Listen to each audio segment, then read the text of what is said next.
pamēģināšu pirmo video šādi YouTube'ā iefilmēt. Un par uzņēmumu. Pirms 9 mēnešiem aizgāju prom no uzņēmumu, kuras bija valdes loceklis, piederēja 30% no uzņēmuma. Pagājušo gadu uztaisījām 1 miljonu apgrozījumu, un tagad sāku no nulles šogad ar kolēģiem, ar saviem labākajiem draugiem.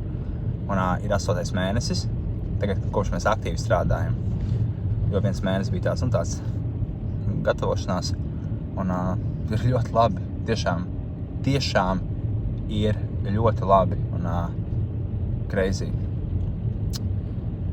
Tagad ir, ja no sākuma bija bailes, ka varētu neizdoties, tagad es vienkārši neredzu, kā mums var neizdoties.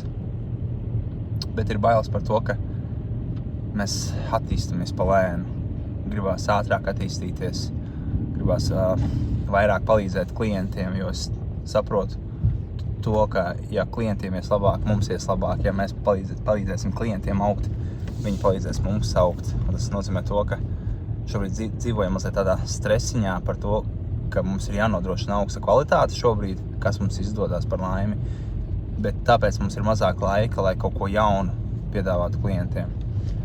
Un tagad ir tāds maziņš stress, jo vajag tagad visā AI tēmā lekt iekšā un piedāvāt visādas risinājumus un crazy. Un tas, gribot vai negribot, tas ņem laiku no kvalitātes, ko mēs atkal nevaram atļauties. Tad tagad ir tāds izaicinājums. Izaicinājums ir attīstīties. Attīstīties, nezaudējot kvalitāti. Tā kaut kā. Čau!